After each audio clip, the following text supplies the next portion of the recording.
Today's episode of The Sit Down with Scott Dion Brown is brought to you by Jeanette McKenzie, Realtor at Forest Hill Signature, and Beautified by Romina. Enjoy the show. Broadcasting live from Glenmore Record Studios in Toronto, this is The Sit Down with Scott Dion Brown, your Sunday morning talk show with interesting guests, live musical performances, and the most fun you can fit in your coffee cup.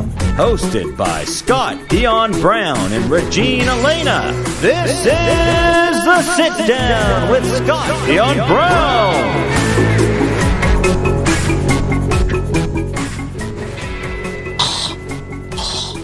I swallowed a bee. Oh my gosh. So dumb. Good wording. Did you see the video of that? Did you see that? So dumb. It's funny. Ontario Premier Doug Ford, while giving I'm not sure what it was, press conference of some kind, a bee flew into his mouth. And he swallowed it. And created an incredible viral moment. Yeah. His reaction was great, though. I swallowed a bee. Christ, I swallowed a bee. Oh, and then it was funny. And then he was done. He was like, cool. Yeah. And then he just kept on going. Just a regular day. Happily satiated with a free meal.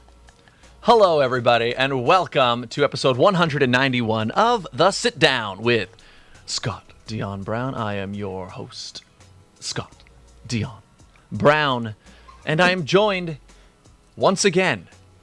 She's back. I'm back. The greatest co-host in the galaxy, the one, the only. Regine, Alaina. Happy Sunday fun day, everyone. I guess lesson learned if we're outside doing a press conference. Stay away from bees. We need to do the mouth taping. Exactly. That's it. That's Although, exactly it. Tough to do the press conference, but we have to find a way. Yeah. And just like that. Anyways. So, Regine, you're back. I'm back. I'm back from Texas. How was your trip?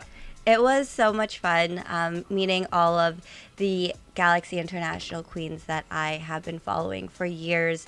To be there, to live it, to be in the moment, to place top 8. I'm still clearly over the moon about the experience. It looks like you had fun. I was following the posts, and there were a lot of outfit changes. Yes, a lot of outfit changes, hair changes, makeup retouches. We had an amazing team. Gabby and Jade from Team Flawless, they made sure that we were feeling flawless all week. Different parties. There was a PJ party, a white party, so many different things going on, a pool party. It was a good time. And how was the weather? Weather was good? Okay, people, you tell me Texas is hot. Texas is a whole other vibe. Yes, Texas sun is hot. Mm-hmm. Texas wind, no one prepared me for. Oh.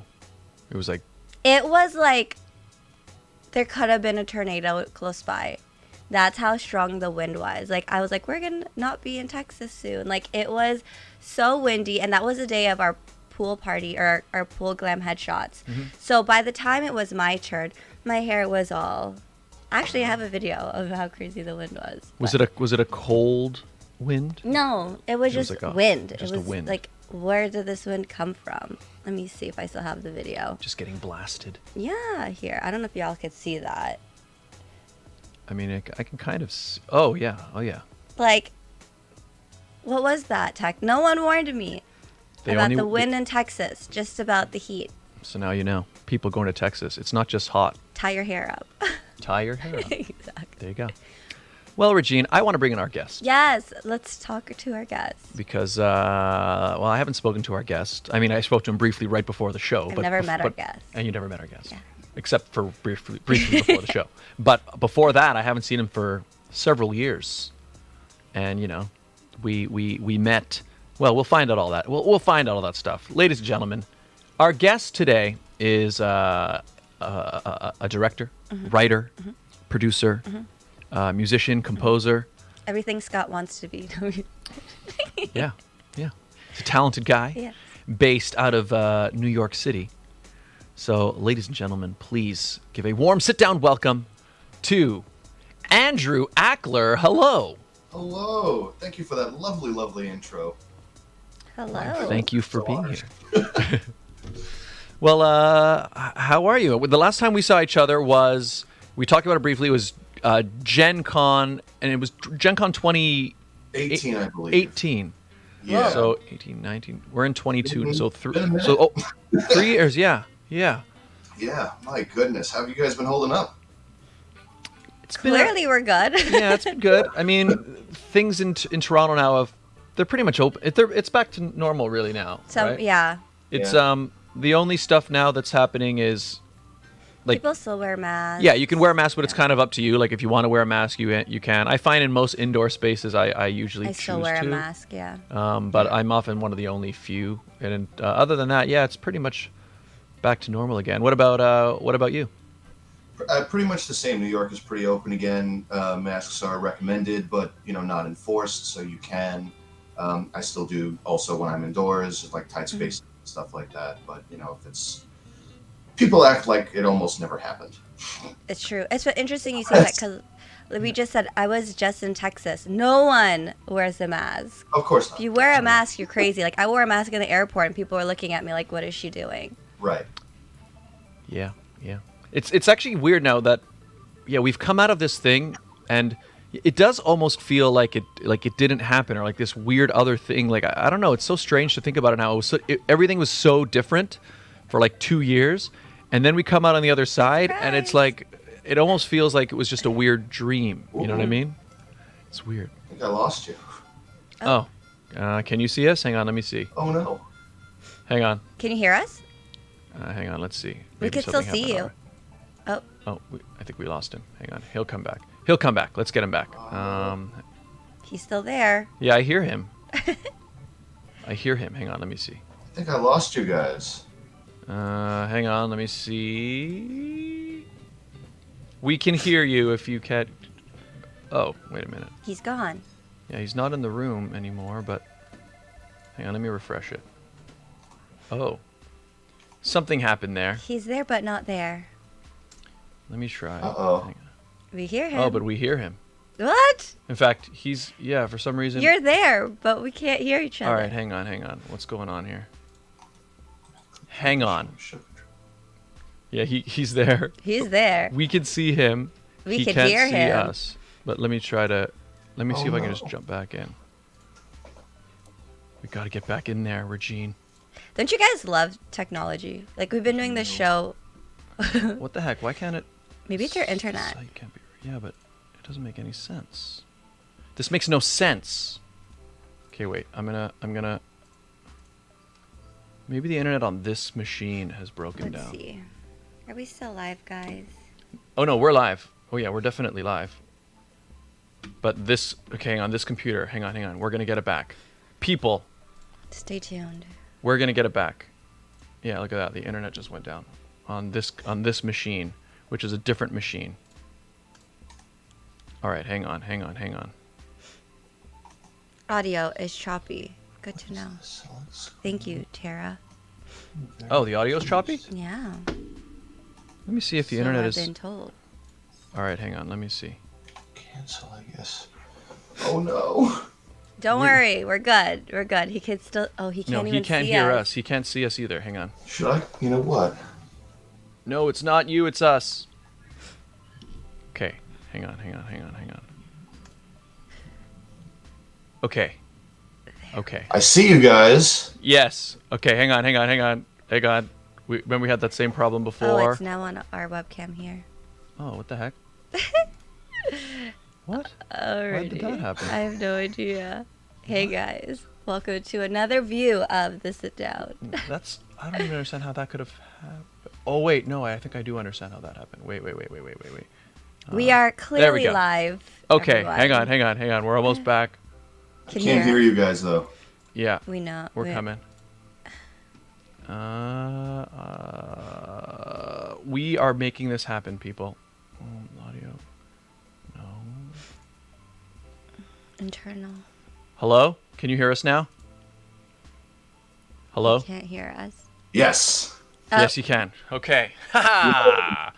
No, so what happened was basically we're using two machines, and the machine that the show is running on is fine, which is why like we could still hear you and everything.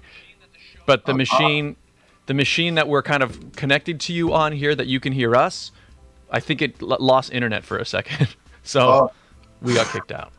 I was about to say, I have T1 internet here. There's no way that was on me. The best part is we bad, were though. literally just talking about bloopers and like getting a show that was unintentionally all bloopers, and here you go. We made it. I manifested it. I'm so sorry. Yeah, it's a live show, people. It's a live show. We're figuring it out, though. We figured it out. Anyways, welcome to the show, Andrew. Yeah. So what were we talking about? I don't remember. We were talking about masks and the states and. Oh yeah. So things have pretty much opened up. Well, I guess we should probably talk about. So yeah, the last time we saw each other was Gen Con 2018. What have you been? I think at the time you were promoting Batman Patient Zero. In fact, let's talk about that first. We'll kind of go in chronological order. Batman Patient Zero, an awesome fan film that you directed. Tell us about it. So that was, oh my God, that was my 4th short film. I had done 3 before that, and I, for whatever the hell reason, decided I'm going to make a Batman movie. Yeah. And I love Batman. I've always loved Batman. And I've always been attracted to the psychological element of, Bruce's psyche and what villains represent. And so it was kind of like like my first foray into the what if kind of scenario. And we made this little short with a fun little twist at the end that really delves into the psychological element that hovers over the Batman mythos. And I'm like, okay, let's put this out there and see. And to my surprise, it was really well received. It went to a bunch of different cons and festivals. It took home some awards. Yeah. And it actually got me to meet you, which was a lot of fun too, because it went to Dragon Con 2017, which is where we had met the first time. And then we had missed the cutoff for Gen Con, which was, I think, a month or 2 before Dragon Con. So we went to Gen Con the following year, and we had both been there. That's so right. We got to hang out with each other again. But yeah, it was a fun little film, and it was a massive undertaking. Making a Batman film is, oh my God. No pressure. Oh yeah. Even a short on our level, it was so involved. Oh my God. Well, yeah, I'm remembering. In fact, everybody, if you'd like to see the film, there's a link in the description. You can go watch it, and I highly recommend that you do. Links down below. But I mean, for starters, just the costumes alone. I mean, I'm not going to do any spoilers because I think you should watch it, and the ending especially makes it so. It's such a cool, unique take on Batman, but. We definitely meet several people from Batman's rogues gallery of villains, and the costumes are just, that alone must have been so much work. Oh my God, yeah. We had an incredible team.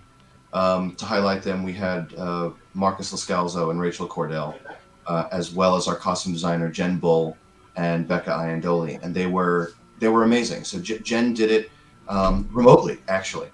Even before all that, we made the film in 2016, and she lived in Boston, and so she designed everything and sent it down to us, and it was really, really cool. And then Marcus, Becca, and Rachel put it all together and made the props to go along with it. And Jen is a big fan. We know each other from college, and she's a big fan of Batman as well, specifically the Arkham games, and that's what we had designed the costumes to look like, was like a real world version of that. So you have the fantastical elements of what everyone wears, but there's, without me spoiling it, because of what happens at the end, there are elements of the costumes that you'll see that kind of, I feel like that's going to be so spoilery. I don't even want to say it. Just watch it, guys. Just watch it. You'll get it. Okay, look at the costumes and you'll get it. All right. Yeah. And the other thing I wanted to ask you about was the location. I mean, the location was so perfect. I mean, it was like, yeah, I gotta tell us about that. That was wild. So I live in Queens. I'm in New York, Queens, New York, and there is an abandoned hospital that just sits on the Grand Central Parkway. It's just right off the exit. And I knew about the hospital. I had gone there as a kid, and I knew that it had been abandoned for a really long time. And I just drove past it, and there was a guy in like a little security booth, and I asked him, "Hey, can I talk to you real quick?" And he was like, "Sure." He opens the gate and he says, "What do you want?" And I asked him, "Has anyone ever shot a film in here, and how would I go about doing that?" And he gave me the contact information for the property manager, and I reached out to them, and they said, "Yeah, sure." And it was a lot of fun. So they let us in, and we scouted around, and the walls were all frayed and decayed. And I mean, when they abandoned this hospital, they left everything in there. The gurney that we used, we cleaned it up, but that was just in there. I mean, there were boxes, there were chairs, there were boxes of paperwork, there was old like medicines that we obviously did not touch. What was that? Paperwork? That seems so unethical to just leave personal information out there. I don't think there weren't any patient files, but we did see, like hospital employee files. We saw like HR documents. We saw stuff like that. You scrummaged through it. You're like, oh, what dirt can I find? We found, I mean, again, my props department and art department, they went through everything to see, can we use this? Can we not use this? And it was interesting. We ended up using some file cabinets and some like file folders, and just made it look more real. But it was a lot of fun. And we had shot the exterior at a different location. That was Kings Park out in Long Island, which is an actual abandoned mental asylum. But they have massive security. You cannot go in there. I went through all the proper channels. Can we film inside? And they were like, no. So that was a bust. But we got the exterior of that, and then all the interior was done in this other abandoned hospital in Forest Hills. It was just perfect. I don't know how we managed it, but we managed it. It really, I mean, it just works. I mean, that's the thing. Like when you're watching it, it just feels like you're there. It just feels like we're at Arkham, and it was, it was amazing. Good welcome. A lot of rooms available. Exactly. What was I going to ask? Oh yeah. Do you know anything about like why it was abandoned, or was there like anything? Do you know any of that history side of it? I don't know if they had lost the lease, or I do think I had asked at the time, but again, that was early 2016, and I just don't remember. Is it still there? It is still standing. It's funny. There's a scene where they go into one of the offices, and there's a giant Joker smile on the two windows. That's still there. You just left whatever was outside. I think they had plans to demolish the inside and keep the structure and turn it into either like an old folks home or something. I don't know what their plans are now, if that had changed. But the building is still there, yeah. And the Joker smile's still there. So I left my mark somewhere in Forest Hills. Awesome. Which is pretty good. It's a historic location. It's like it is now. Exactly. It's part of cinematic history. And also, I think you should talk a little bit about the casting, because, I mean, that's the other thing that really sells it, is that as you meet each character, I mean, the thing about, obviously, Batman characters, they're so iconic, right? Everybody knows who they are. And so you were able to bring in actors who were able to, they had big shoes to fill, and they filled those shoes. So tell us about the actors, the cast. It was, I want to say it was tough because it was, but it also wasn't. And I'll explain that. Is basically, we had long discussions before we even touched casting, because we wanted the stunts to be done a certain way. So obviously, in coordination with our stunt team, we had to make sure that we hired actors that had that background or can adapt to that kind of fight background. We wanted the fights to feel very realistic. So it looks a little bit different than your traditional Batman film. The fights are done a little bit differently. Joe Denozzi and Grace Clower, who did our stunt, they came in with really incredible ideas. And so when it came to casting, they knew exactly what they were looking for. Grace was in the room with us, and it was kind of incredible. Every person that came in and auditioned for the role, when our final cast members came in, we were just like them. We just knew it. I don't know how the hell they did it, but they pulled it. They came in and like Kevin came in and auditioned for the Riddler. Kevin Sebastian just blew us the hell away. And we knew right away, yeah, there's our Riddler. When Johnny came in for Batman, boom, blew us away. Batman. When Sarah came in, when we saw Sarah's headshot, we were like, I have a good feeling about her. And she came in with the voice, she came in with the mannerisms and everything. She just dedicated so much, and we were like, yeah, that's our Harley. And it just clicked perfectly. And they all came from either that stage combat background or was able to adapt to it really quickly and easily. And it was amazing. They had done their research. They knew what version of the character they wanted to portray and what they wanted to bring into it, and they nailed it flawlessly. I'd say. I'm biased, but yeah. So, question for someone who has never watched Batman. Scott being like, "Oh, everyone is a character." You've seen no Batman? Like no Batman? No. So, as someone who has never watched Oh boy. if I were to, or when I watch your short film, will it all make sense to me, or do you have to be like an avid Batman follower? I think it will, because I tried to keep it pretty, when I was writing it, I tried to keep it pretty loose in case. I mean, we introduced all the elements that you would need as a Batman fan. The history, it is explained throughout and then touched on more at the very end. So it could play as its own self-contained story. Okay. And then if you were to go and watch some Batman films after that, I think you'd understand that, oh, okay, this is what he was drawing on. I don't think it would ruin it. I don't think it would be confusing. I think it would be a lot of fun. It's a different way to watch this film. I had never considered that even. It's like, oh, someone who's never seen Batman, and they come in and they watch this. It's like a wild what if. Yeah, in fact, especially thinking about the twist on this film and the way you explored it here, I feel like if that's your first experience with Batman, well, yeah, I feel like it might affect, like you might watch any future Batman differently because of how this film kind of sets it up, which that's interesting to me. I almost like that. Yeah, I'm wondering how that would change.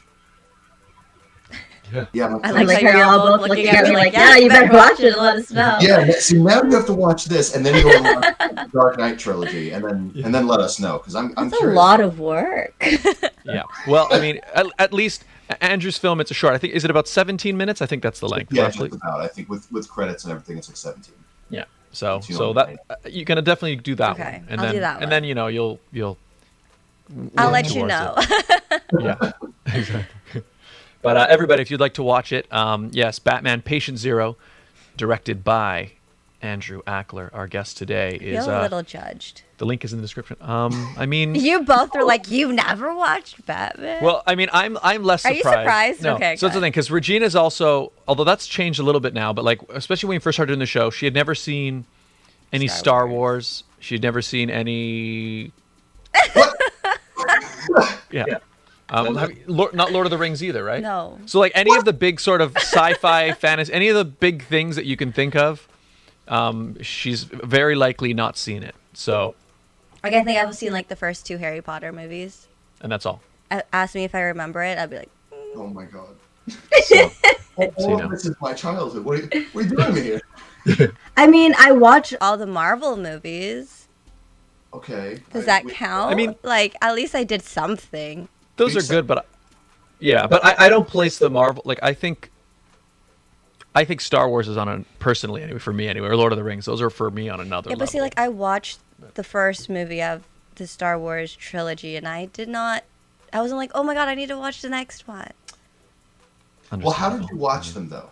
Did you watch them 4, 5, 6, 1, 2, 3? Yeah, I watched 4 or whatever the first one Number- you're yeah. supposed to watch. I watched that first, and then I watched a little bit of the second one, and I wasn't like, ooh. I think I was more drawn to Baby Yoda just because of Baby Yoda. So I did watch the first season of Mando, but Well, that's that's something. And just like, goodbye. I am. There's a fork in me somewhere. I'm done. This is. yeah. I mean, Regine was much more. Growing up, your thing was Disney, right? I'm You're a much big more- Disney princess, Pixar person. Yeah. Not so much Star Wars, Lord of the Rings. Understandable. You know what? Actually, one thing I can remember, like when I was a kid, I was a huge Star Wars fan, but I remember a lot of other kids in my class weren't even really that aware of it or weren't See? really watching it. I'm not the like, only one. Like I remember we had a school trip to Quebec. So we all get in a bus and they bring us to the Quebec for like, I can't remember how long it was now. Might have been a week trip actually, because we went to Quebec and I think Ottawa. And I remember there was like a VCR on the bus, and I had my Star Wars trilogy VHS, and I put it on the bus for them, and like that was, for a lot of them, it was like their first time ever seeing it. So there you go. That's a really interesting way to watch Star Wars for the first time, on one of those like deluxe buses, coach buses. I remember. Yeah. Wow. And it wasn't necessarily ideal. I mean, the TVs it wasn't a very big TV, you know. No, they're like the size of your hand. You know, they're like tiny little screens. Yeah. Oh, but that was a big TV back then. Scott, how old are you again? No, I'm just kidding. Very young, very youthful, and very young. Yes. Oh, who's in the chat? The 1411 experiment. Oh, it's Thomas. Hey, Thomas. Hi, Thomas. I'm watching this and The Lion Guard. Oh, nice, Lion Guard. It's a good show. Thomas taught me about it. That's a spin-off show of the Lion King movies. And also, Tara Ares is in the chat. Watch the prequels. Unpopular opinion, I think they are better than the original 3. You know what? I was unaware of this at the time, but there is a very, very strong prequel fandom out there. Yes.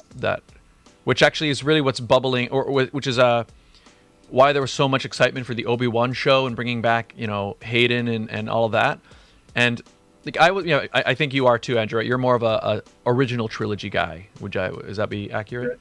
I love it all. I mean, I when I was very young, I had watched the original trilogy, and that's what drew me into Star Wars. That was my first, thing, experience with it. And then in '99, when Phantom Menace came out, that was my first.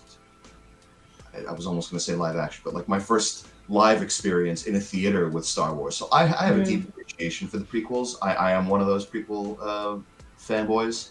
I love it. I didn't hate on them as much as the vocal majority did. But if it's Star Wars, I love it. I appreciate it deeply for whatever it is, So I guess that means Scott is lining up all these people for our next Star Wars episode that I will not take part in. That's right. Yeah, because we've had episodes in the past where we just talk Star Wars the whole time. And this was me the whole time. Yeah, Regine doesn't have.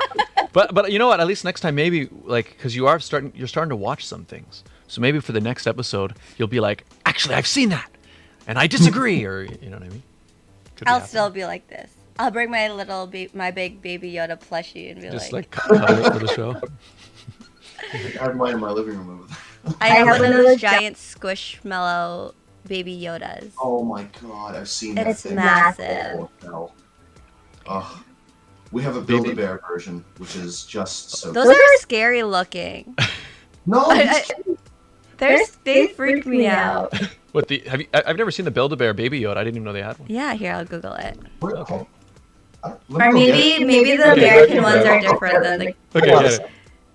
Maybe the American ones are different. Tara in the chat says, watching them for the first time as an adult, the prequels are more fast-paced and exciting, plus the love story aspect is cute, lol. You know what? Actually, I can understand that, because one thing I have noticed, and I kind of agree with you, particularly with episode 4, is episode 4 is of all of the films, it's the most...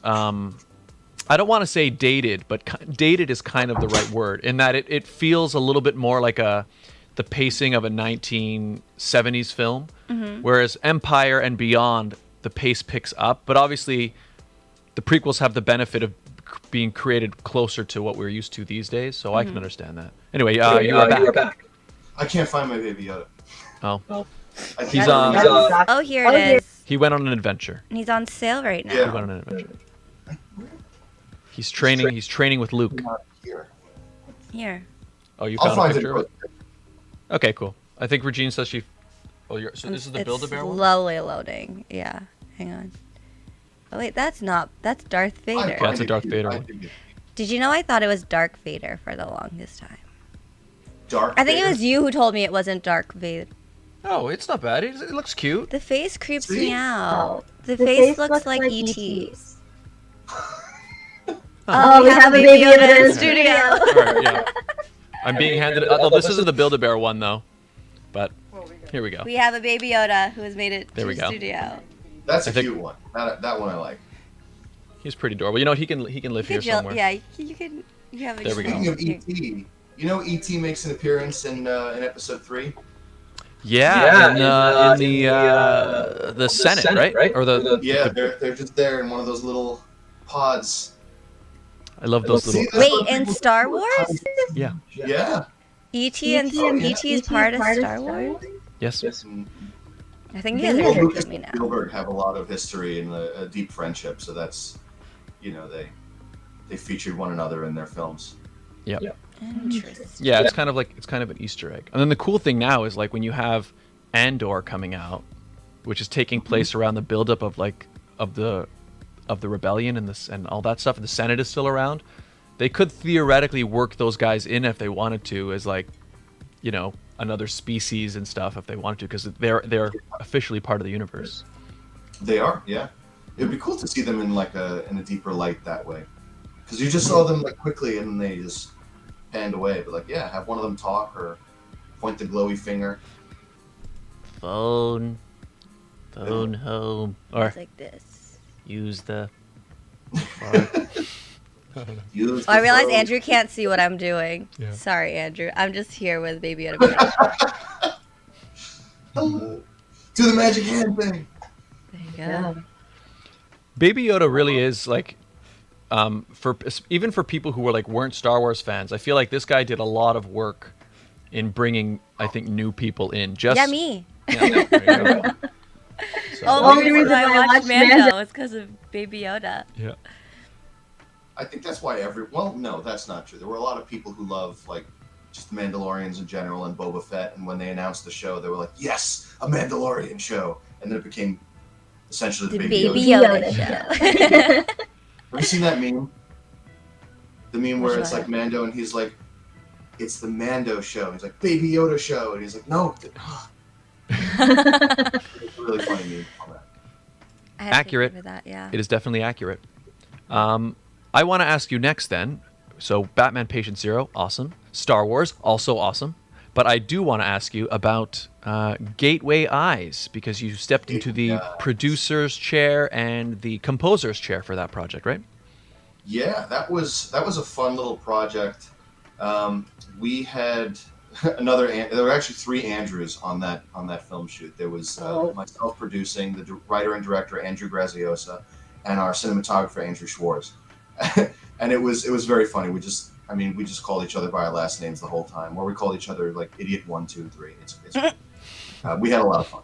But yeah, we met Andrew Graziosa in the mall, and he had just pointed out my Sons of Anarchy shirt and my friend's Hofstra shirt. And Andrew Graziosa goes to Adelphi, so he knew the area, and Hofstra's not too far away from Adelphi. So we started talking, and we started talking about music, which he's also a musician, and then we started talking about film. And he said, "Yeah, I'm trying to make my first short film, and I've never made a film before. I don't know what I'm doing. I need to find producers." And I'm like, "Well, I've made a few shorts. I could point you in the right direction." And we got together again. We started talking. We exchanged information, and one thing led to another. Where I read his script, and it was this really cool little horror short, and it was very reminiscent to me of It meets Children of the Corn, and it was a really unique thing that he did. And I was like, I really like this. I would love to produce this for you. And he was like, "Wow, that's so cool." So we just kind of our relationship and friendship kind of started budding, and one thing led to another. We made the film, and it was his first short film ever. Mm-hmm. And as a person who had been obviously in that position where I'd made my first short film and did not know what the hell I was doing, I know how overwhelming that could be. So my producing partner, Christian, we stepped in and really did our thing for him and got together a really stellar crew, and we made this film, and it exploded, which is really, really neat, because for someone's short film, it's gone to a bunch of different festivals now. It started winning awards.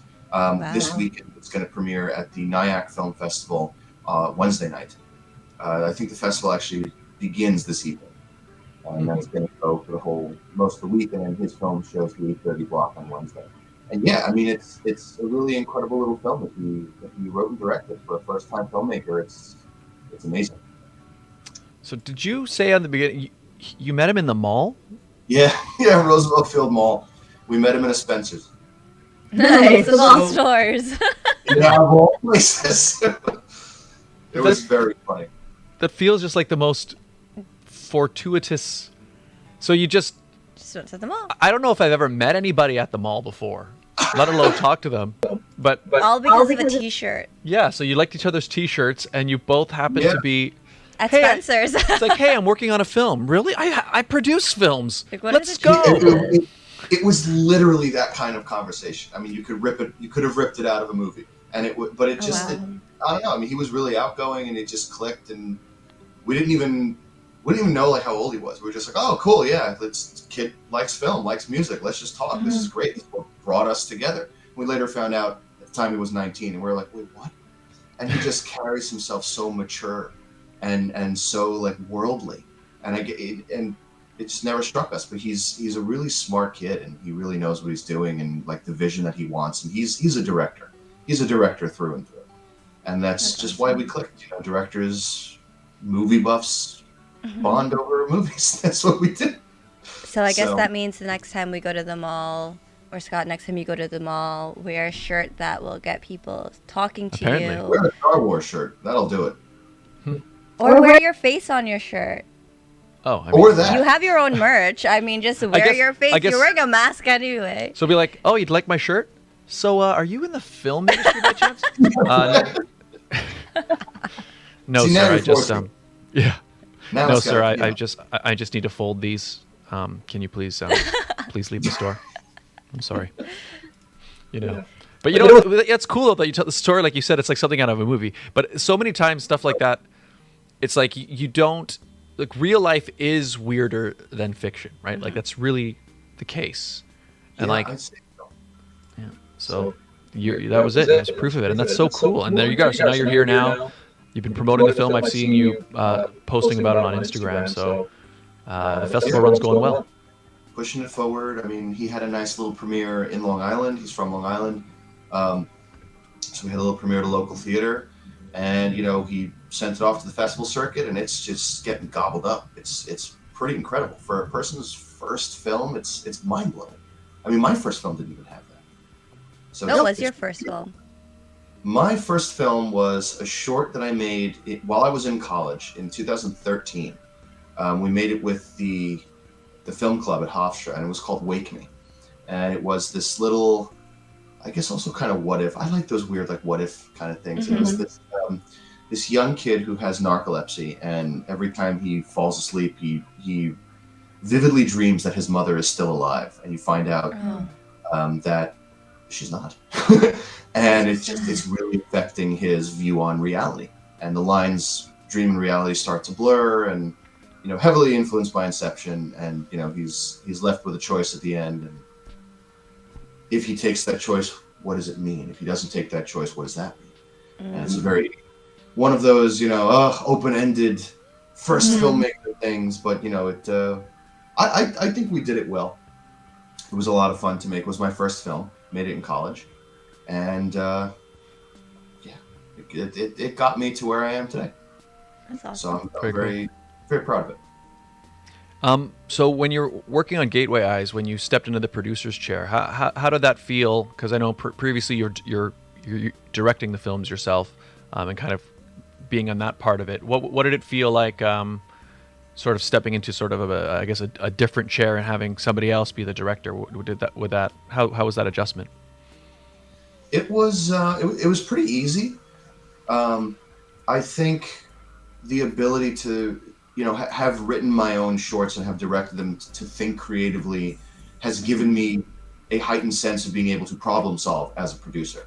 So having the main creative thought process be someone else's, you know, burden, so to speak, allowed me to just kind of watch and say, okay, hey, so I've done something similar. Here's how we could approach this scene in the film. Here's how we can approach the special effects. Here's how we could approach the visual effects without having to kind of be in the dirt and like, oh my God, how am I going to do this? It's like, oh, now I know how to do this. So I can guide this person, as a producer should, to guide the director and the creative, you know, team in that direction without stressing and running around like a chicken without a head, doing it myself.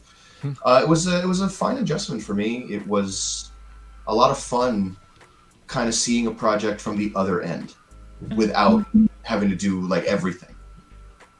Cool. Yeah, I liked it. Producing is a lot of fun for me. Yeah, you know that makes a lot of sense. I've organized, I play in a few bands, but I remember, I think it's similar when a few years ago I spent some time like organizing shows for bands, and there was something about that where you kind of, because you've kind of been in the one role, you kind of know, okay, if I was in this role, what would I be looking for? And then you're kind of in the role of just, okay, well, if I was directing this, I would really wish somebody would do this, and you can be like, well, now I can. So yeah. It's cool. I mean, even in Hollywood, you see a lot of directors and writers or producers as well. And I think that's great because they end up helping people that they've worked with or people that they're starting to bring into the industry and kind of point them in the right direction. And it's fun. Everyone comes from different walks of life, different styles of producing and directing, and it comes together, and that's what film's all about. Beautiful. We should do the ad break. We're going to do the ad break. Speaking of producers, executive, all of that stuff. Let's do our ad break, and then we're going to come back, and I want to ask you about upcoming projects, and we'll have more with Andrew Akler, ladies and gentlemen.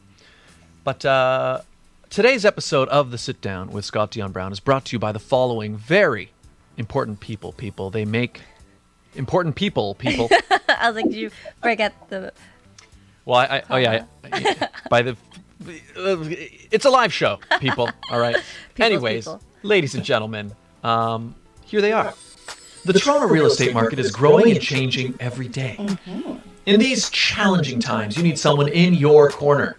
Jeanette McKenzie, Realtor at Forest Hill Signature, is committed to looking out for you. She'll go the extra mile to ensure you have all the information you need to make a decision you can feel confident about. Purchasing a home is one of the biggest financial investments you'll make in life. Don't leave it to chance. Call Jeanette McKenzie at Forest Hill Signature. She's my realtor, and she could be yours. Call today at 416-523-0408 or email at JMckenziehomes at gmail.com. Beautified by Rowena. She's my makeup artist, so she could be yours. Mine too, actually. Beautified by Rowena, internationally trained hair and makeup artist. Like we said, she is the official hair and makeup artist of The Sit Down with Scott Dion Brown, but also myself. She does everything from date nights to engagement shoots to weddings to baby showers. Any walk of life, she's there for you. She was my official hair and makeup artist for my photogenic photo submission for Galaxy Internationals. So if you are interested, reach out to her. She is in the GTA, but she can go to you within reasonable distance, of course. Beautified by Rowena, Instagram and Facebook. Check her out. There you go. And if you would like to advertise on the show, it's very simple, right, Regine? It's so simple, Scott. All you guys have to do is email us at radioshowad, that's radioshowad@gmail.com. That's right, people. We do the show live every week, and we read the ads live too, as you can tell. But what does that mean? It means that you can personalize the ads week to week. Do you have an event, a sale, something happening at a particular time in a particular place? You let us know. We let your potential client base know in real time. It's a great way to build a brand new relationship with a brand new audience. Get in touch. Radio Show Ad, Radio Show AD at gmail.com. And we're back, people. Hello. If you're just tuning in, we're here with... Where did we go? Yeah, where did we go? We went somewhere.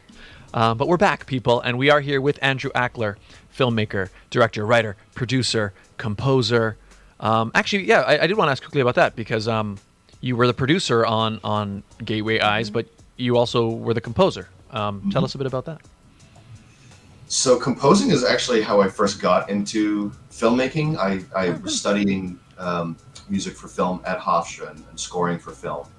And, the program was pretty bare bones, but the professor that we had, Kenneth Lample, was like my mentor. He became my mentor, and he'd done the original Pokemon film. He scored that. Ooh. Oh, yeah.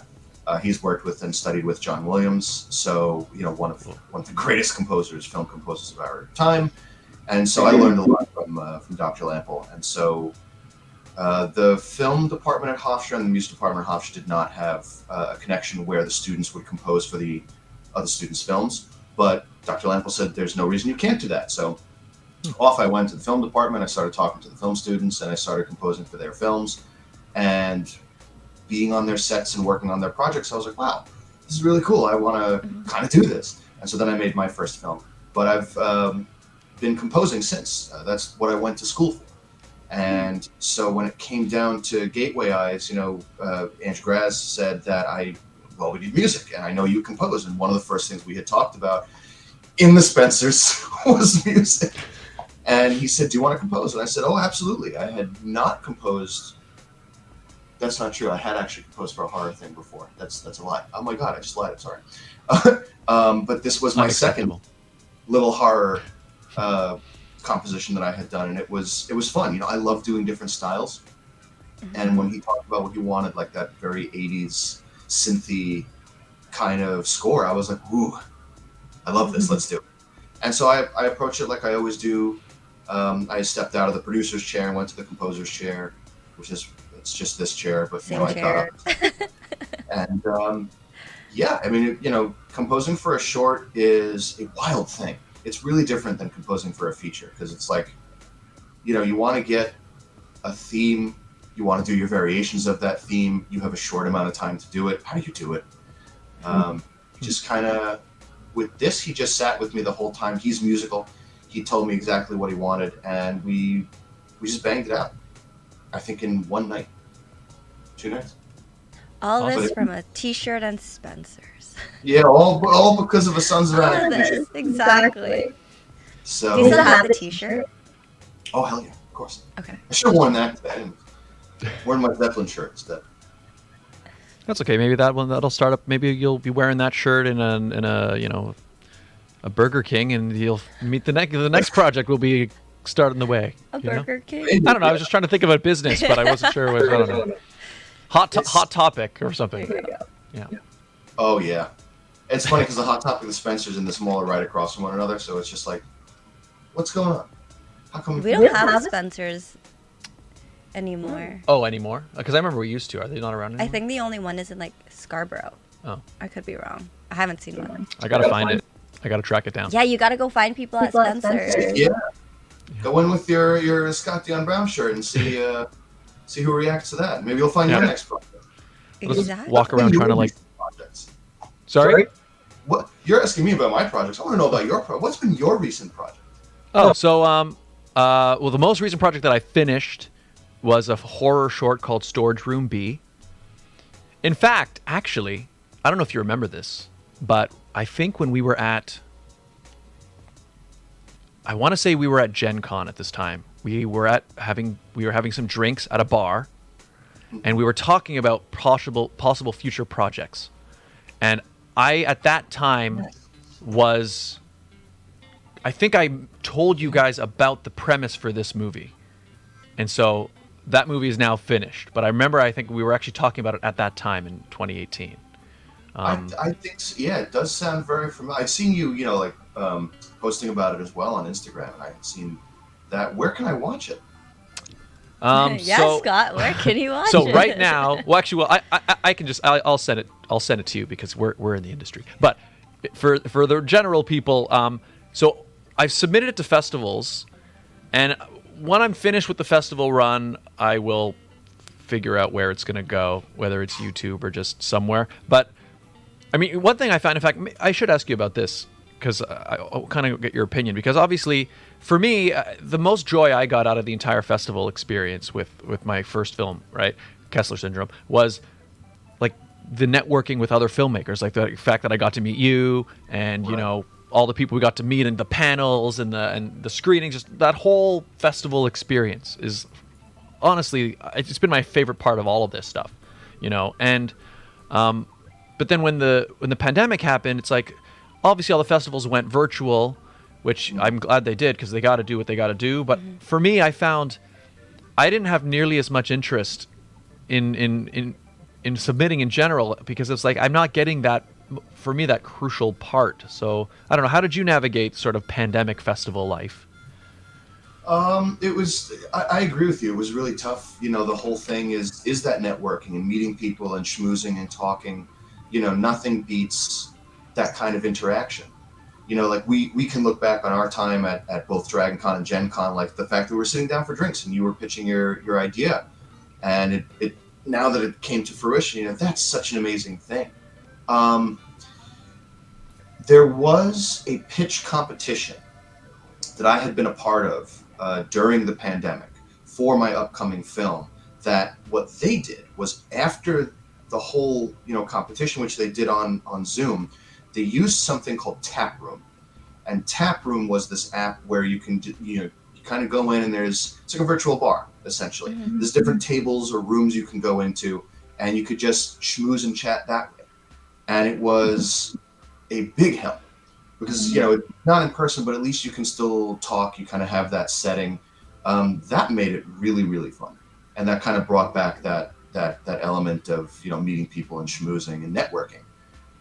But yeah, it was kind of tough during the pandemic to not have that, and just go on and do the festival and have the film screen, and, you know, you talk quickly about it and then on to the next one. Mm-hmm. It took out that element. Yeah, it was. I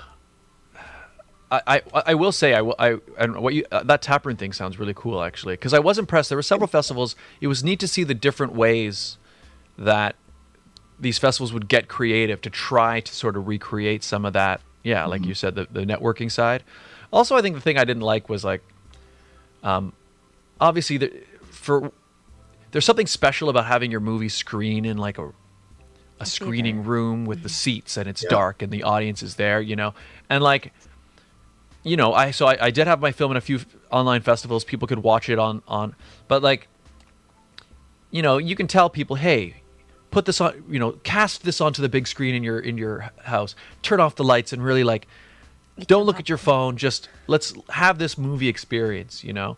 But obviously, it's there's something special about going to the cinema, you know. Yeah. And so that's why I like this. So I put my film in a few festivals, got into a few online ones, Gen Con including, but I couldn't attend because of travel and all that stuff.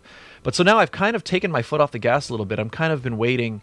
I think now that things are starting to open, I might, you know, sort of extend the run and maybe submit to a couple that I can go to in person just to get it going again. Sure, absolutely. Oh yeah. Yeah. So yeah, that's the beauty of things like opening back up again. Like, you know, when we first started today, we were talking about how, you know, by you everything's opening back up. New York is opening back up, which is great. You know, we're getting film festivals again. We're getting that ability to, you know, go back to the theater. You know, last night we just went out and we saw Easter Sunday. So, oh my God, I want to watch that movie. Sorry. I was actually just thinking about that movie as you guys were talking. Yes, very He can read my mind. We've been reading each other's, like, we're synced today. It's the Force. We don't agree on Baby Yoda, but, you know. Yeah, exactly. I still think the Build-A-Bear one's cute. I wish I had. I don't know where it is. It looks like E.T. I'm sorry. It looks like E.T. But you know what the thing is, though? E.T. and Baby Yoda are similar in that they're both cute, but they're also both kind of ugly. You know what I mean? Like, one thing I'm happy with Baby Yoda is they did find that sort of that happy medium, that sort of that they smoothed out his wrinkles a little bit. But they did that in the in the 80s. Those types of films, like even Gizmo, like from Gremlins, right? That's right. Like, yeah. He's cute, but there's also something gross about him, and it kind of makes him more cute. You know? Sure. So I never watched it, but yeah. Wait, never watched Gremlins? I'm gonna start making a list of things that you haven't watched. Okay, but what year did that come out? Oh, I don't know. Was I even alive yet? I don't think I was alive. I'm pretty sure when Gremlins came out, I'm pretty sure I saw it on VHS tape. I think that's where I saw it. I don't think I ever saw it in theaters. I think. Andrew, don't age yourself. It was definitely the 80s, maybe even early 80s, I think. Like, how was I supposed to watch a movie from the early 80s when I wasn't even alive yet? You rent it. Yeah. Yeah, but like, If I didn't watch Star Wars, what makes you think my mom's gonna rent that? I don't know. Well, you can watch them now. That's what matters. And actually, I recommend Gremlins. Gremlins is pretty fun, and it's like scary, but not too scary. But it's creepy, but it's also fun. Gremlins is fun. I like that It's a movie. great film. Oh yeah. I'm clearly getting judged on today's episode, guys. Actually, if you know what? Actually, what's cool about that is Actually, yes, you are. you like Baby Yoda.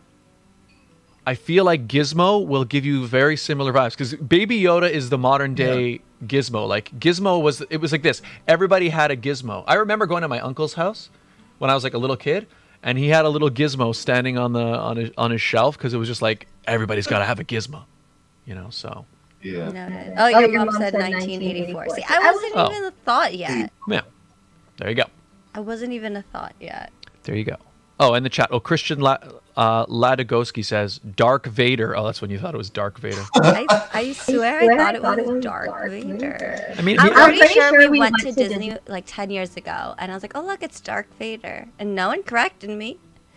well, you know what? Dark Helmet, right? It's not my fault no one corrected Dark me. Helmet.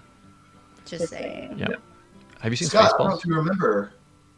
Yeah, go ahead. That's Christian. He was with us at Dragon Con.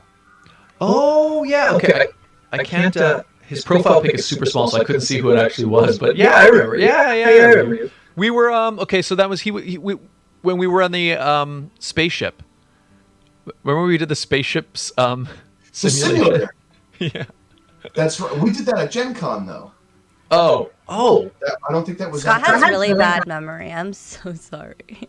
I do too. It's okay. It's No, you know what? I do find the two kind of bleed together for me now. Is Dragon long. Con the one so that has all the close board together games? too. That's Gen Con. Yeah. It's tough. Yeah. They're like a month apart, so I know it bleeds into one another for sure. Yes. But hello, Christian. Hi. Good to hi again. It's interesting that you guys earlier were talking about all these film festivals coming back into fruition because TIFF is just around the corner.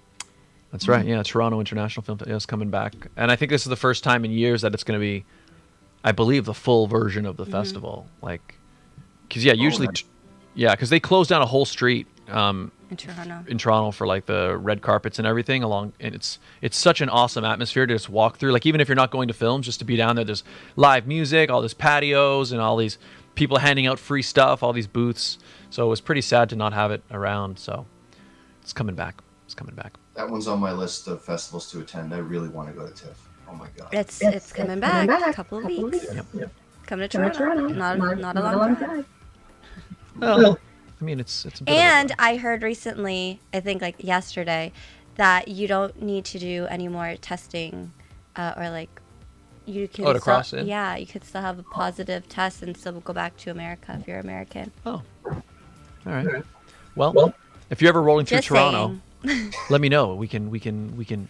Oh, I sure will. Absolutely. Yeah, definitely. All right, I want to ask you next about upcoming projects. Tell me a bit about Scarred Hearts. Ooh. So Scarred Hearts is my first feature. Like I said, I'd done 4 shorts, which had kind of culminated to the Batman film. Which Wait, was sorry. What is the difference between a short and a feature for us non-film people? It's an interesting question because like festivals kind of have their own version of what a short versus a feature is. Certain festivals will say anything like below 45 minutes is a short and anything above 45 minutes is a feature. Certain festivals will say an hour. That's their cutoff. I don't know. For me, a feature is just anything that's like an hour and a half. No. That's Thank you for me. clarifying. I mean, something you go and see in a movie theater. That's a feature-length film. A short is, not that. So, to me, There you go. Yeah. it varies. So, But like a feature would be most movies you would watch, and then a short is just like bow. Oh, but that's a cute. yeah. It's cute, but it's like it's Got little guys. Yes. Got it. Anyway, yes. Sorry. Between, like 5 minutes, 3 minutes. Then you have like the micro shorts category now. That's like 2 minutes, 3 minutes. Anything up to like 5 minutes, I think, is considered a micro short. A TikTok. So Yeah. TikTok. Yeah. Exactly. that's its own. Categorize everything. It gets cumbersome. Mhm. But Sorry, you know, continue. So Scarred so, Hearts. Scarred Hearts is my first feature-length film. It's the first feature that I wrote, and we are in the midst of raising our funding now. We are slated to shoot in Georgia next year, 2023, and it is a very personal project. I wanted to write something as like an ode to music, and I had a whole bunch of different ideas, and nothing really stuck. And I had to kind of come back and ask myself, why? Why am I trying to write something about music? And for me, music was a very big part of my life. When I was very young, my parents got divorced, and music helped me through, that whole process. My father was abusive to both my mother and to me, so there was a lot of misunderstood and unchecked emotions. And, picking up the guitar was the place for me to work out all those emotions. It was not a substitute for therapy, but it was a very good close second. But music was that kind of universal healer for me and people that I got involved with playing in bands. We'd all kind of come from, our own walks of life and whatever it was that drew us there. And so we put a lot of what we were feeling into music, rock music specifically. So figuring that out, I said, okay, I have to write, I guess that. The old adage of write what you know is, really digging deep and kind of getting into those dark parts of you sometimes and pulling out what's there and trying to work it out. So Scarred Hearts follows a young girl named Joanna who yearns to be a singer. She idolizes Joan Jett, and her ability to foray into music is crushed by her abusive father. And her finding that opportunity in a local garage band is what, allows her to kind of pick apart what's going on in her life and find her voice to speak up against it, both on the stage and off the stage, in the music. And it really shows how music can become that universal healing tool for you, for anyone, from any background, whether it's, domestic abuse, neglectful parents, drug abuse, sexual abuse, whatever it is. We went very heavy with the content of this film, and it's sadly a very real thing. People experience this kind of thing every day, and it's sad and it's horrible. But there is a way out, and there are resources available, and we highlight all of that in Scarred Hearts, and that's what Scarred Hearts is about. Do you find going through the process of creating this film that you get triggered a little bit because you say it's super close and super personal? Yes. Yeah. When this all happened to me, I was very, very young. So I was 4 when it all started happening. And when my parents finally got divorced, I was 6 through the separation, into 8 when my father no longer was around. So there was a lot I actually didn't remember. There were things I did remember, which sitting down and putting them to paper was really, really tough, because I had to kind of get back into young Andrew's mindset. And it brought me back into, watching certain things happen where, my father would abuse my mom. I wrote that into the script, and sitting down and writing that just was a very weird, kind of scary process, because I started feeling all those things again. And there were times I had to, sit down with my mom and say, listen, this might be tough. Can you remind me of this situation? I remember tidbits. Can you remind me what this was? And we went through it together. And, over the years, my mom and I had been very open about everything. So we have a very strong and close relationship. She was a single parent after all this, raising me from very young to essentially now. I mean, she's still not she's still my mom, and a wonderful mom at that. But, sitting down and bringing it all up again, it was hard for her too. She had to relive certain moments. There's one in particular that I wrote into the film because it's something that just burned into my brain, where I remember in the kitchen, my father splashed soda in my mom's face.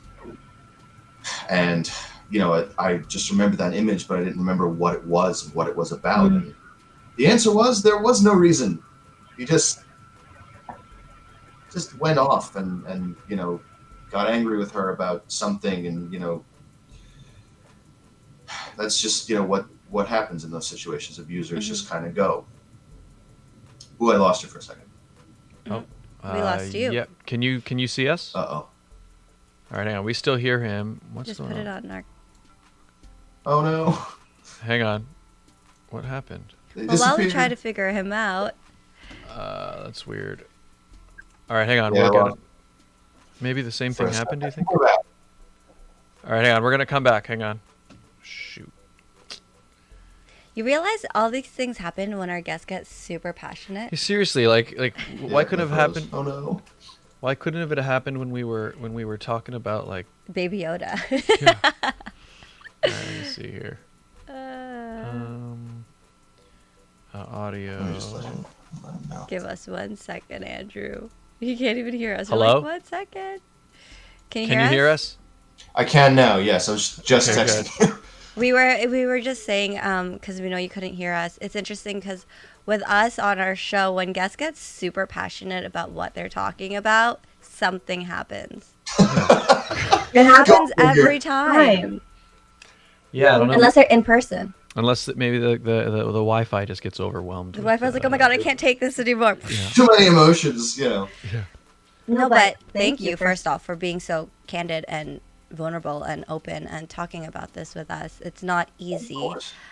but that just makes us as the viewers intrigued and wanting to watch the film and support the film. So Absolutely. I'm excited for it. Yeah. Yeah. It was tough, you know. It was, I guess, my way of working it out too, you know, because like you know, until now I'm almost 30, and there's still a lot of it that just still kind of like hits me. So this was my way of, I guess, working it out, and I'm still going. It's still making me more comfortable, you know, as I write and rewrite and get it ready for our next steps. You know, there's always something new I'm learning about myself and you know my past with that. So. Yeah. Awesome. In terms of so I was going to ask the next question was sort of where in the process are we? So you're still working sort of in the script writing phase, or how is it coming? We had a draft of the script that was like done, and I made the mistake of rereading the script and finding things that I want to change, and I ended up rewriting literally the entire script 2 weeks ago. No. From the ground up.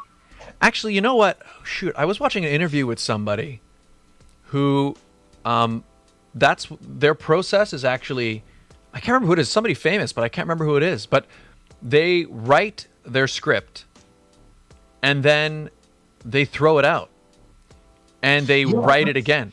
That's like they purposely do that. So I think maybe you made the mistake of reading it over, but I actually think this is a good move. I think maybe you're. This was like the one that I had read over was like way past that version of writing it and throwing it out and starting again. I had started writing the script about 4.5 years ago.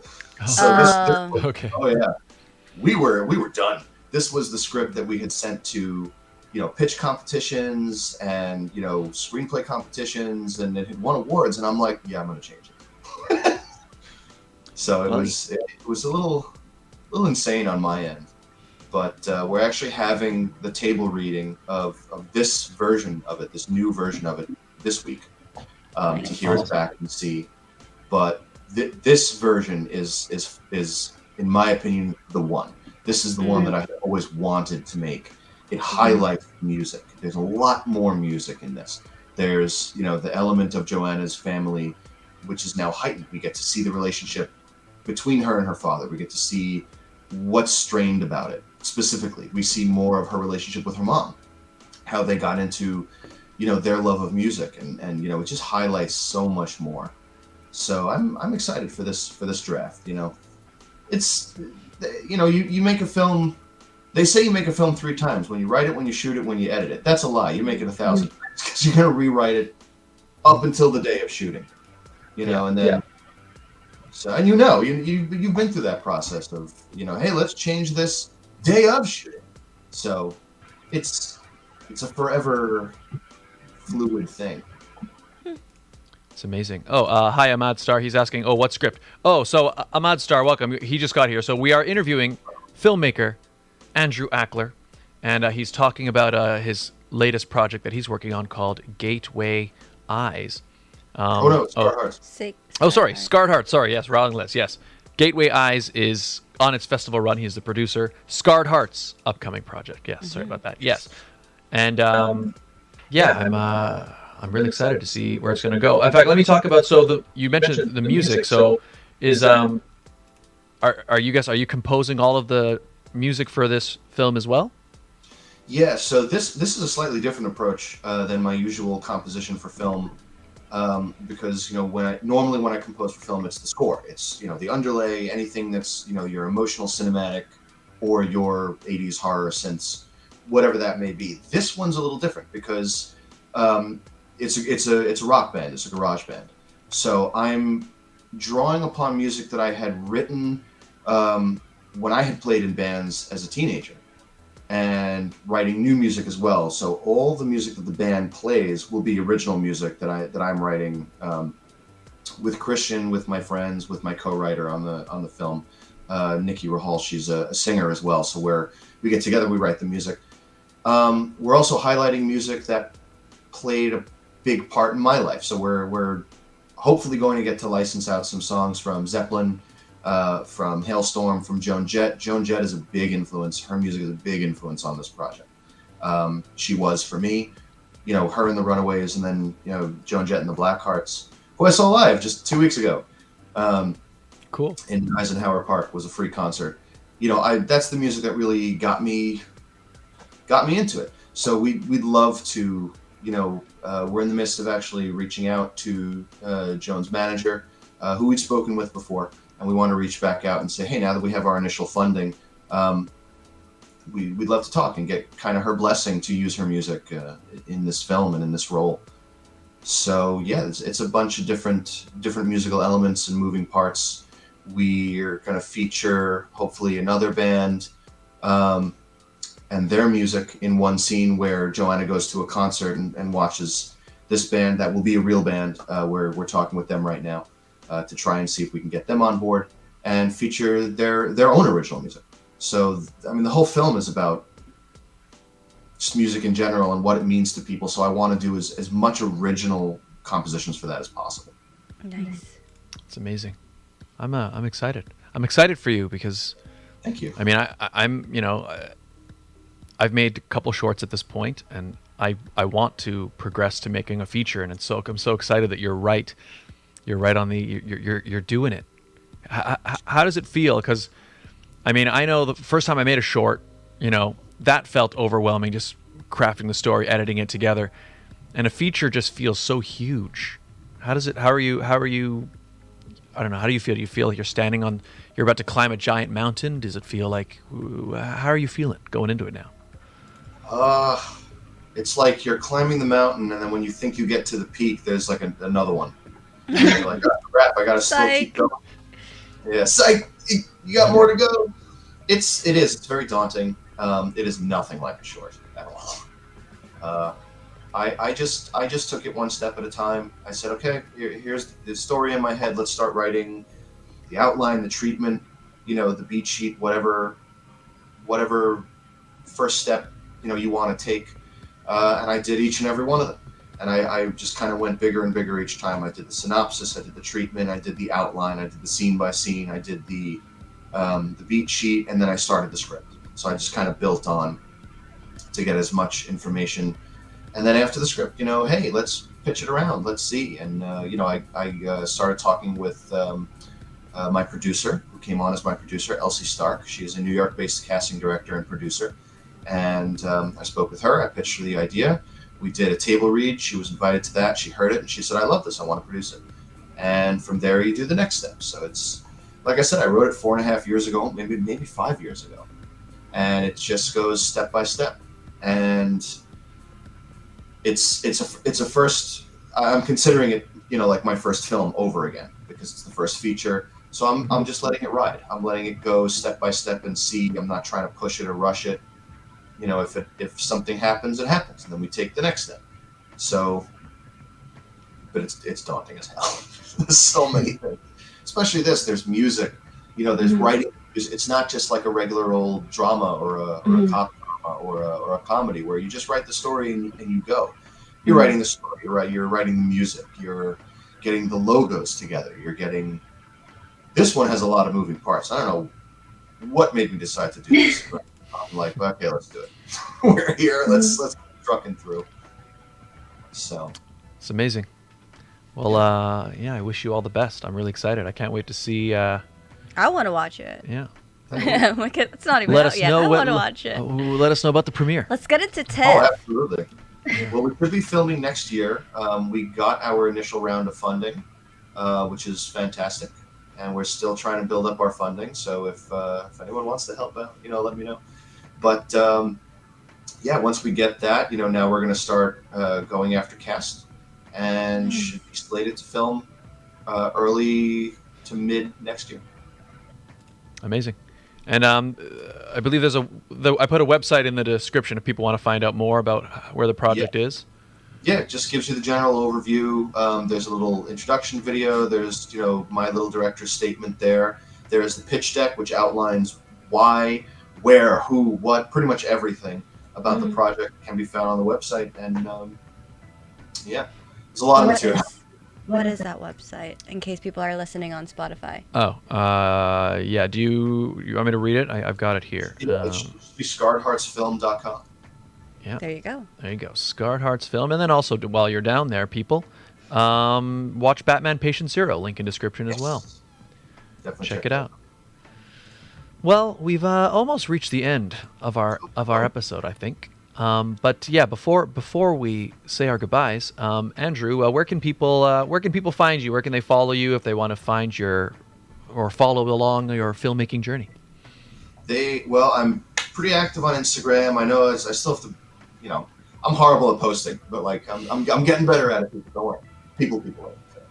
Instagram, it's Andrew Akler 12. You could search me on my website, which is tailslateproductionsny.com. Tailslate, Tale, as in to tell a tale, instead of the actual tailslate. So, tailslateproductionsny.com. You can see the insane amount of work that I've been doing.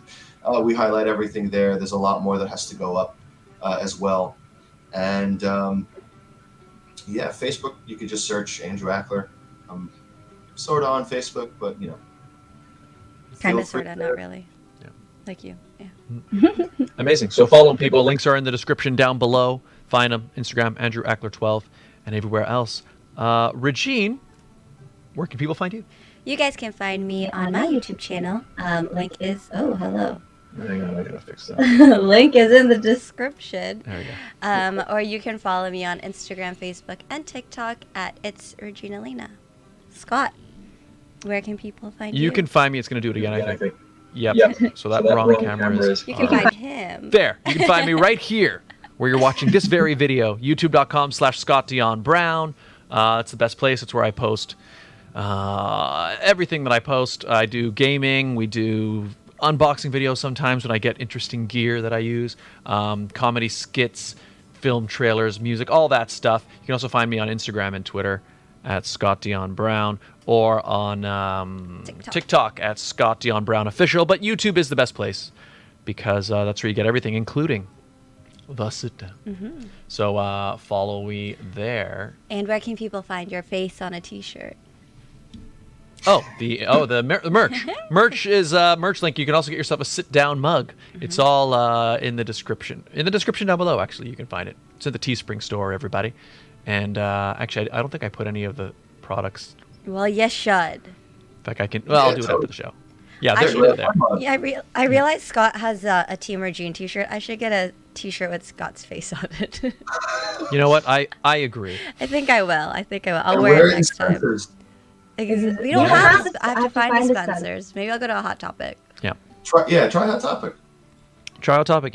It's their competition. So we'll be finding rival studios. You know what I mean? It'll be like.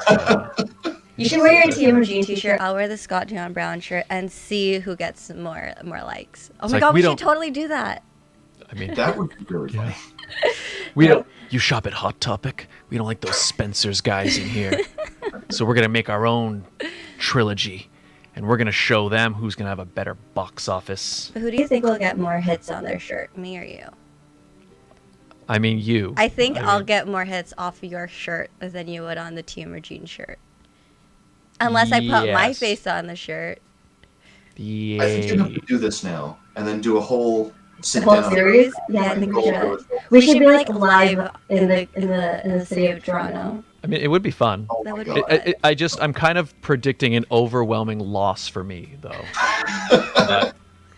but We're making it happen. I'm going to But- digitalize myself and put it on a shirt. okay, yeah, we'll talk about it. Oh, hi, Carissa Kamuta. Hello, welcome to the stream. All you guys who were here, thank you for being here. Ahmad Star, thank you for watching. Carissa, the 1411 experiment, or AKA Thomas. Hi, Mom. Christian. Hi, Mom. Good to see you.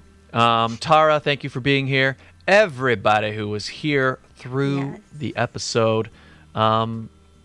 Andrew, it was great to chat. Likewise, thank you so much. I miss you. You know what? I miss you too. This We gotta- bromance is brewing. Well, we just Yeah. had a fun time. You know, Gen Con. I think Gen Con especially because we hung out a lot more then. at We Gen did, Con. yeah. Dragon Con was tough with, so much going on at their film festival. But Yeah. you're going to Dragon Con, right? Andrew, I you am going mentioned this year, earlier. yeah. I'm gonna be That's awesome. gonna be there. You're not. No, I won't. We Although I don't know should've- that yet, though. No, You actually, might I'm change pretty his sure because I'm actually going on, Oh, yeah. on vacation. There's a bunch happening. If I was gonna go, I would have had to plan it further in advance. I However, Next year. I am, I've got a lot of things I'm planning to be filming in the next while. There will be films, there will be submissions, and we will definitely see each other again at one of these things, probably more than one.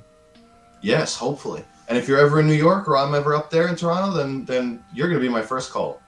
Awesome. Yeah. I was saying that's awesome. We I should feel do that. really uncomfortable. Should I leave the call? You can come too. I'm just like, this is really awkward. I got You're invited. judged. I You're got invited. yelled We'll watch. at, We'll and now watch. I'm just We'll chilling. watch Gremlins. Oh my We'll watch. We'll watch all of those. We'll do it all. Oh boy. You were All talking right. about the Texas wind. No one prepares you for the cold and wind in New York, so that's Oh. that's the You next know one. what? I went to New York once, and maybe because I went to Times Square, that I found it very underwhelming. Underwhelming. Really? I think because in my head I I hyped up Times Square to be so much more, but Oh. it wasn't what I thought it would When be. did you go? Times Square. No, when? When? Oh, pre-pandemic, Really? like Wow. 2018, 17. Well, I just found when I was walking around town, I went to New York years ago, but All these New I don't Yorkers know. are gonna come at me now in the chat. I found it very. I don't know if overwhelming is the right word, but it was just the sheer size of everything was just. It was so shocking. In fact, it was weird because I walked in, Times Square. The billboards are just so big, like bigger than any I'd ever seen. And then we got back to Toronto, and I was in Yonge and Dundas Oh, Square, that's which is like it's it's nice. It's got a stage. It's like to have gone from Times Square to Yonge Dundas Square, it's not the same square. It's not the same square. Okay, well, to be fair, there was a lot of construction, so maybe that's why I I'm mean, just okay. like There's always a lot of it drives me nuts. Yeah. maybe I just gotta go back to New York with a different set of eyes. Yeah. Maybe Yeah. that's it. We'll do Construction. a double visit. You'll come here, I'll come there, and we'll compare. Perfect. It'll just be fun. We'll get to hang Sit out. down, live from New York. New York. Yeah. You know what? I like that idea. Road trip. Let's plan. All right. It's good. But if- Okay, but the thing is if we plan this, I'll wear a Scott shirt, he'll wear a Regine shirt, and you just have to have a sit-down shirt, and then we'll see. We'll We'll do it there. That's in my mailbox now. Ready for you to come in. We'll meet at Spencer's. There you go.